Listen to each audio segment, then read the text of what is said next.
Good morning, guys. So I have been wanting to do this video for a while now. Somebody had asked me before, can you show us like different crimping, different things like that? And I'm like, yeah. And that was like a year ago. So I'm really sorry. All right. So we're finally getting to it. I'm going to show you a few different things. So the first thing I want to show you is we have tools that can all, yes, be used for crimping. So we have our chain nose pliers, just your regular run-of-the-mill chain nose pliers, nothing special. We have our crimpers. So your crimpers, this is what I started out with and I still use frequently. You have different little teeth that they sit into, okay? And then you have smaller teeth up here that actually do the crimping. So essentially your crimp sits in this little spot here, depending on the size you're using. And then this is what helps you crimp it. And then the end, where's my fingers? The end one helps you, once you crimp first, then the end helps you roll that back up and make it into like a little tube. So, and then essentially it just crimps your wires together and it should hold. So that's wonderful, and it does. I've had crimps fail, guys. No matter what I've used, it happens because honestly, sometimes it could be a manufacturing defect to the crimp, and then when you use a different crimp from the same brand, it works just fine. Could be user error, and I've done that so many times. So and then recently, it's taken me quite a few months to get used to it. But these are the magical crimpers. So the difference between these is these have like the little flat, but then when you close it, you see like a little hole here, right? You see a little hole?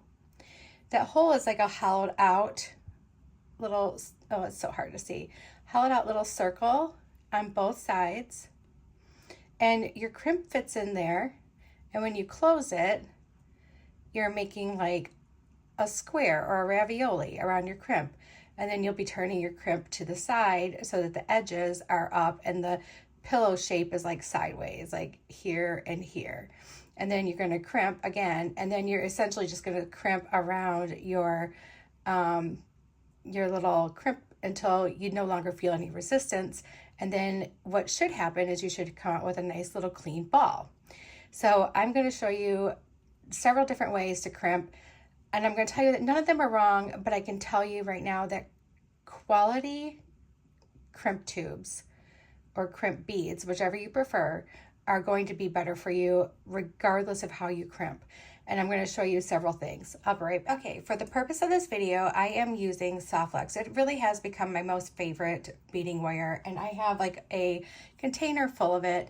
And you can get Softflex in so many different types of like sizes. So you have medium, you have fine, you have extra fine, you have heavy for those really like heavy duty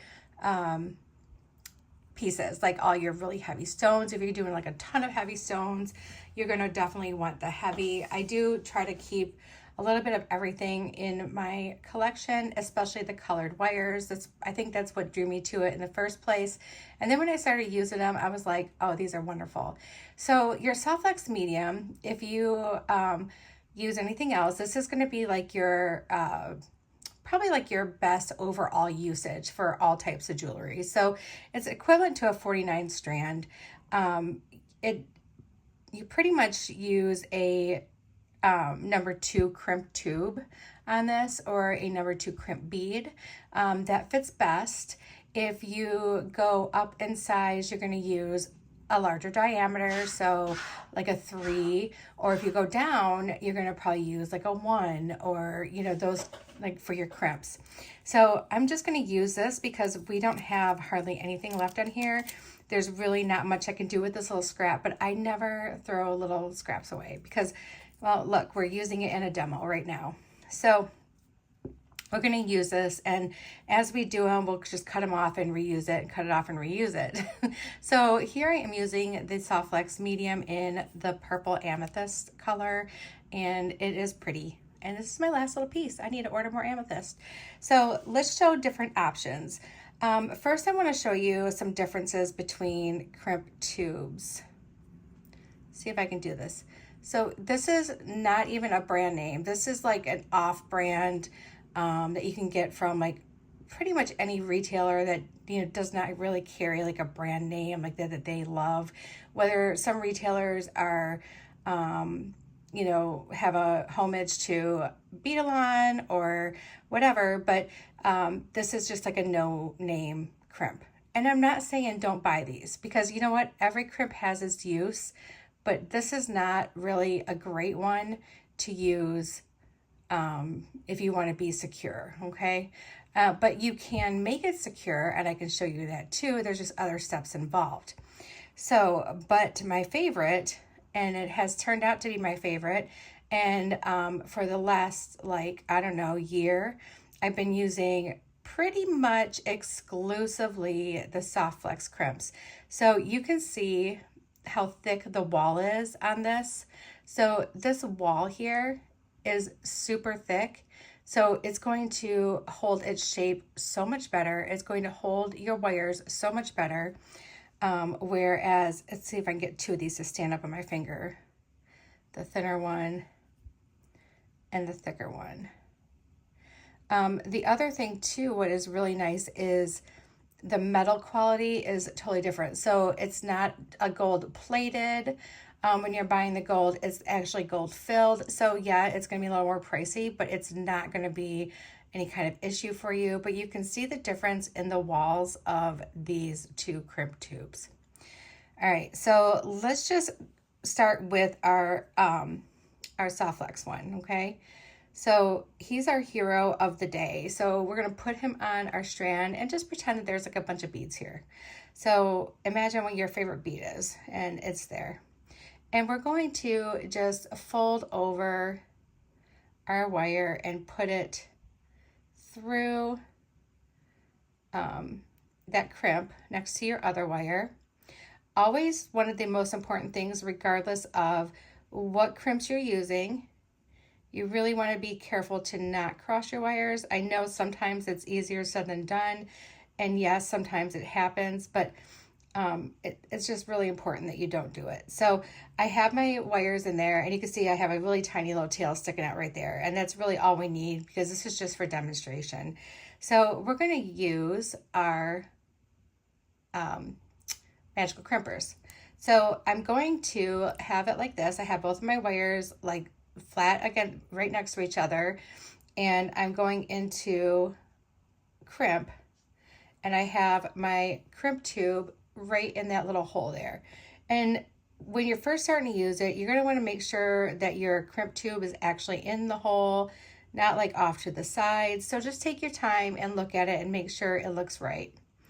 And then once you know that your crimp is in there and you feel confident, then just do a little squeeze. Pull that out of there.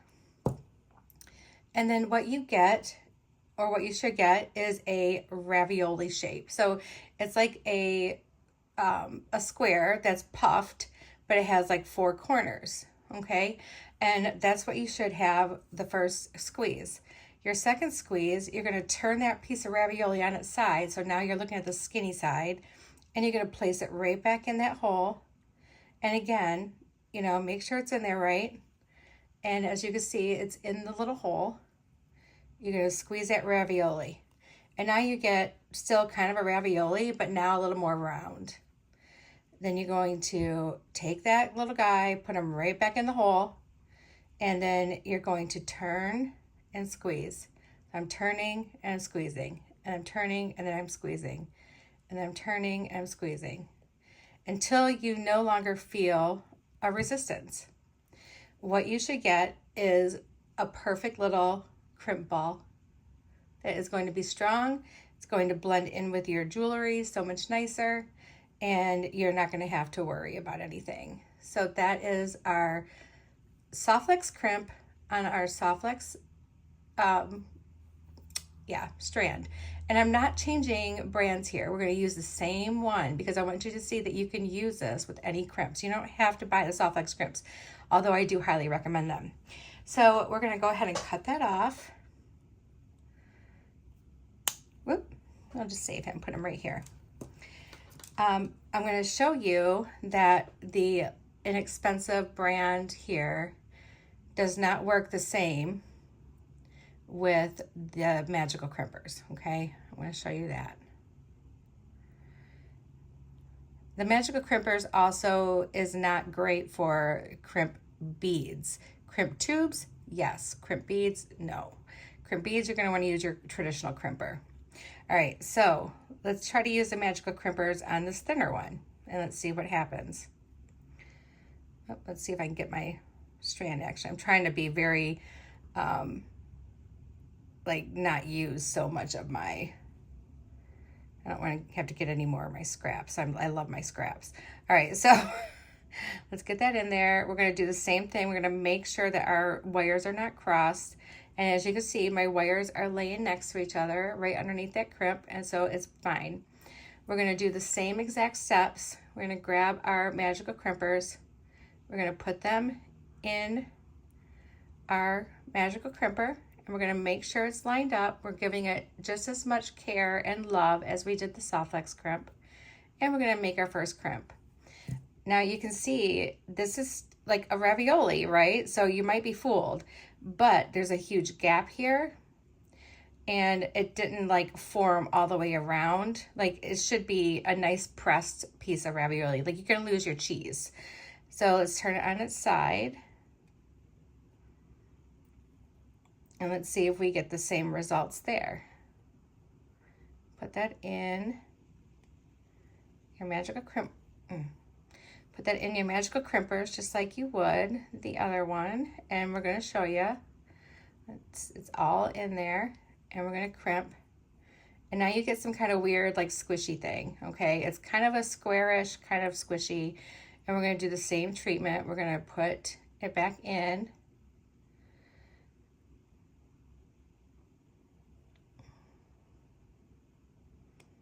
And we're going to just turn it and squeeze, turn it and squeeze, turn it and squeeze, turn it and squeeze. Okay, no resistance. Now, this is what I ended up with. That's not a good crimp, okay? Now, you can test it, and if it's holding tight, okay, great. Unhappy with your crimp?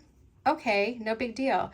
Make sure you're getting a crimp cover, and you're gonna wanna match up your sizes of crimp covers. So you have crimp covers that are good for like size 2, size 3, size 1 crimps, and you're going to want to match it up. I just grabbed a random one, but I feel like the best thing is to use the front of your regular crimpers to close it initially, and then you can just form it around. But just take your time because these are pretty malleable, and you can mess them up real quick, and then they're really hard to get back off once you do that. You end up having to like kind of cut it off if you want to try to save as much wire as you can, or you're just going to have to cut your wire. And then now you have a crimp cover over your crimp bead that looked awful. Okay, so that's that. Now, aside of magical crimpers, we're done with those, okay? I showed you examples, we're done with that. So I'm going to cut this off, we'll save it. And now we're gonna do our traditional crimps. So let's take the same one. I grabbed another one of those little inexpensive ones, and we're gonna use that one again, but we're gonna use it with our traditional crimpers. Put that in there and fold that over. And we're gonna just do the same thing. We're gonna keep making little purple loops. And this is where, when you use these especially, you really, really do not want your wires crossed. So really try really hard, because what could happen if your wires cross and you pinch that and you make this, then it could like wear on your wire, and it's not a good thing. So this is just the way I learned that is best for me. I always use the very last notch. And I don't even know, I don't think these even had a brand. I think I got these on Amazon when I first started beading. You're gonna go into that last notch. You're gonna make sure your crimp is in there. Just check both sides and just squeeze down. And then, I don't know why, but everything is a reference to pasta. So what you get next is like a piece of macaroni. So you can see that there's like a divot right there. or you can call it a taco shell or a hot dog bun, and then you turn it over and it's rounded on this side, okay? Nothing wrong with this. You're not finished though. So now take your same crimp pliers and you're going to go in this first hole right here, but you're going to turn your piece of macaroni on its side. So your macaroni should be on its side and you should be crimping the edges of your noodle. There we go. And now what you get is a squeezed together taco or or whatever. But anyway, you can still get a nice result. And is it durable? Yeah, it's fine. Okay. So, I mean, like I said, I can only recommend what I like.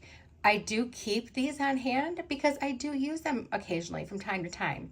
And I'll explain a little bit more about that. So one thing I do with these is, let me get another one out. So let's cut that one off.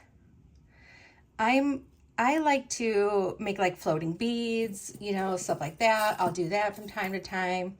And so one thing I really like about these is you can, like this one, I probably wouldn't use for that, but you can squish it flat. As a matter of fact, let's show you on a crimp bead. This is why I keep tiny crimp beads around. And I haven't had to buy actually go buy crimp beads in a long time, because sometimes bead boxes will come with some of these, okay? So let's just put that on there, and I'm just gonna show you one reason to keep these on hand is I like to flat crimp these. Like let's say at the end of a strand, like let's say I'm making earrings and I want to make like a floating like bead at the end of my earring, okay? So I'll make that flat, just like that. And then I know I have like a rando bead sitting here somewhere. Let me grab one. Here we go. And then I can take my little gemmy and I can put it right on. And then it's gonna stay right there. And you can always pull on it and test it and make sure it's not going anywhere. So now you can either bead all the way up, you can put another crimp right here, and you can add another bead, and so on and so on. So that is a good reason to keep some of these on hand. These are very inexpensive. You can usually get like a bag of 100 for like $1. So, I mean, these are awesome to have.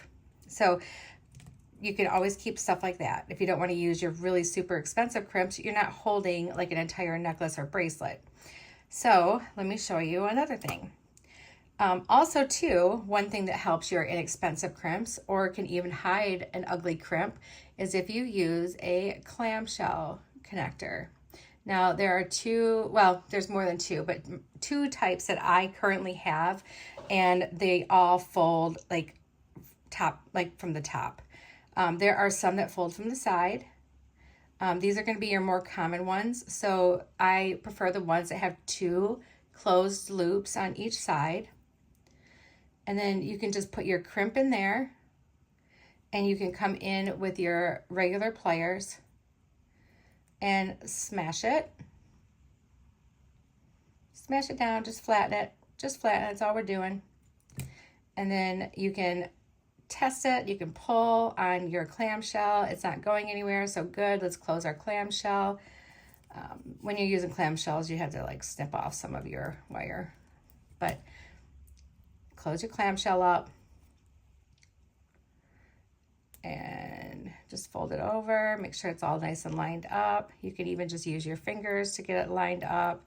And then once you know you're good, which I'm not, but I'm going to pretend I am, then you can squeeze your loops together and just, you know, kind of squeeze this down. Another thing you can do if you're really uncertain about how things are going to hold together, let's say you're doing this method and you're using some heavier stones and, you know, you just want to make sure, you can always put like a little dab of GS Hypo Cement or E6000 inside your clamshell with your crimp, and it should be good. These are also used to cover knots. So if you are using knotting tool or you're doing some knotting with some silk cord, that's what these are used for as well. So they're really handy to have too. I'll show you the ones I do not like, and I still have a few in my stash, which I don't know why I don't just throw them away, because they really are no use to me. So I'm going to get another inexpensive crimp out to show you. Let's do a bead this time because the beads work for these too. So I got a little crimp bead out. These are my crimp container. All right, we're gonna grab this clamshell. So these were the very first ones that I bought, and these, you can see they have like a little unfinished loop, right? Not that they're horrible, but honestly, guys, like this is such thin metal that would never hold your piece together. Like I would never feel confident, especially if you're selling something. I would never feel confident in it holding your piece. So I've got my little crimp bead. We're gonna just slide that right on there, like so. Let's just go ahead and crimp this flat right here so I don't have to trim anything. All right, we got our flat crimp. It's not going anywhere. Let's pull that clamshell up and just do the same thing we did with the other one. Let's close our little clam. And now you're like, okay, now I got this open loop. So then you need to come in with your round nose pliers. And you need to create like your closed loop. It doesn't, like I said, this is very malleable. I mean, I'm hardly moving it. I don't trust these. Don't get the ones like this. Get the other ones. Trust me, you'll be happier. All right, so moving on, we still have some things. We still have quite a bit of wire left. I have some bead-along crimps. And now my bead-along crimps, they're thicker than the inexpensive ones, but still not as thick as the soft flex ones. But these are still good. So if you use bead-along ones, you're absolutely fine. Just use them. You're okay. I do keep them on hand. I do have some more bead-along cord or thread in my, wire in my container. So yeah, I definitely use them. And I use them on soft flex too. I mean, it's fine. Do I prefer these over soft flex crimps? No, I do not. But they are my second favorite.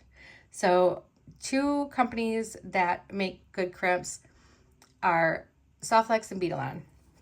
All right, so now we're going to, these do also work in your magical crimpers, okay? So we're gonna do the same thing here. I got my wire in there, my lines are not crossed. You can also use your traditional crimps on these. So you can use your traditional crimpers on any crimp bead or crimp tube, any of them. All right, so now I'm going to crimp it. And I get my ravioli. I'm going to turn it on its side. Crimp my ravioli. Now I still have like kind of ravioli, but as you can see, it doesn't quite look the same as what our soft flex one does, but that's okay. It still turns out. So now we're just going to position it back in there, and we're going to get our little ball out.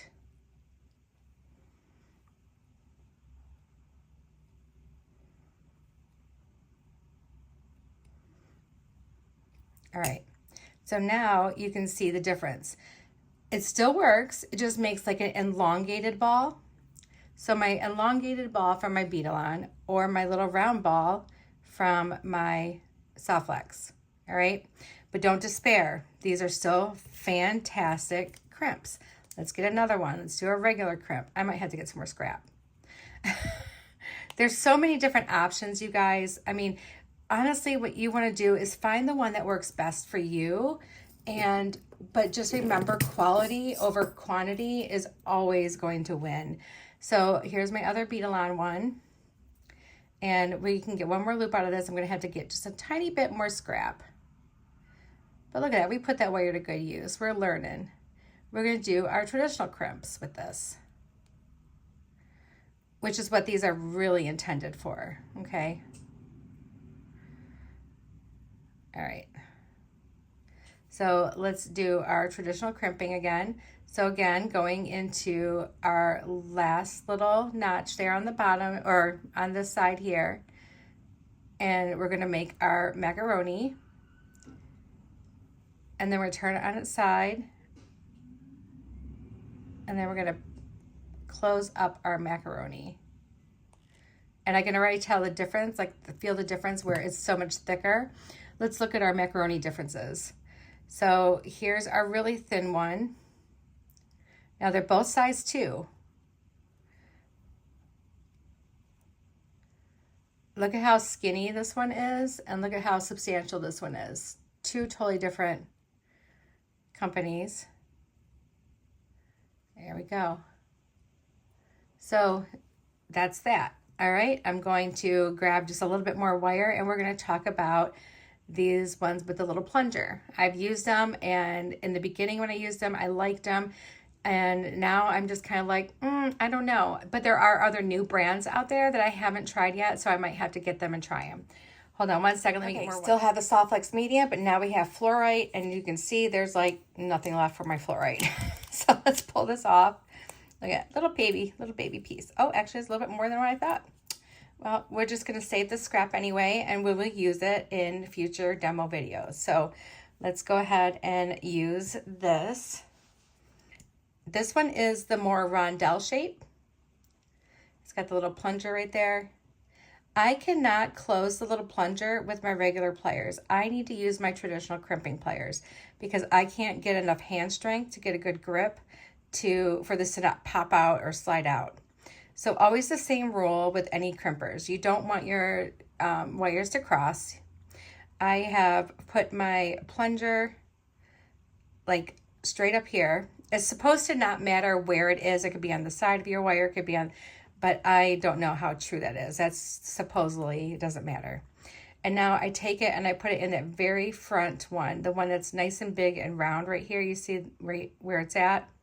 And I do that because I can actually get a grip of it. And then when you squeeze down, you get a crimp, but now it's like a bead.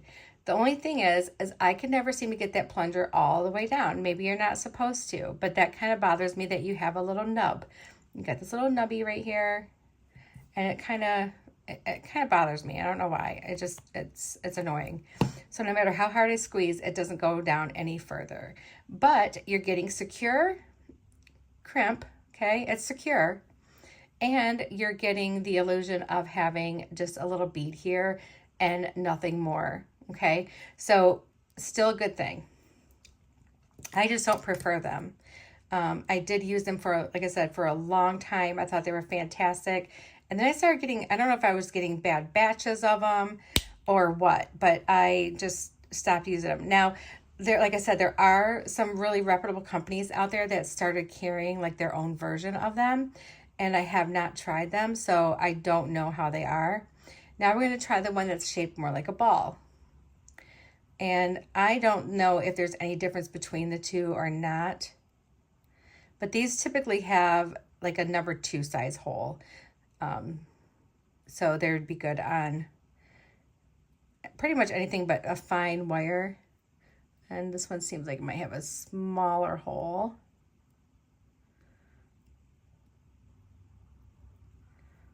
Or maybe there's something wrong with it. Oh, no, there it goes. There is something wrong with me. Okay. Let's put that wire in there. Let's make sure our wire's not crossed.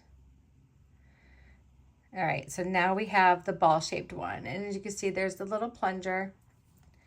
And let's just turn this and put our plunger in like this and our little round bead towards that side where it's rounded. Whoop. And then we can just squeeze, just like the other one. And yes, it shoves it in and kind of flattens it. It's still a little bit better than the other one. Like I feel like it's less raised, but you're not going to get that all the way in. And it's still good crimp. It's holding. It's not going anywhere. So that's crimping. All right, guys, these are all, like for me, the options that I have used, would use, could use, with what I have. You need to make your own mind up on what you like, what you don't like. But I do definitely recommend going with a higher end crimp and using good wire, and you will have successful crimps. All right, guys, I hope this really answered a lot of questions. I hope I covered all the all the ones. At least I know I covered all the ones that I have used on my videos or could continue to use on my videos. All right, guys, enjoy this. I'm going to try to do little 101s here and there throughout 2026. We're starting in December. I was going to wait till January, and I said, nope, we're starting now. So here is a jewelry basic that if you're beginning or if you've been doing it for a while, but you're still unsure, these are going to be some of your answers that you're going to want. So thanks, guys, and I will talk to you again real soon. Have the most wonderful day, and I'm sending you all my love. Bye, guys.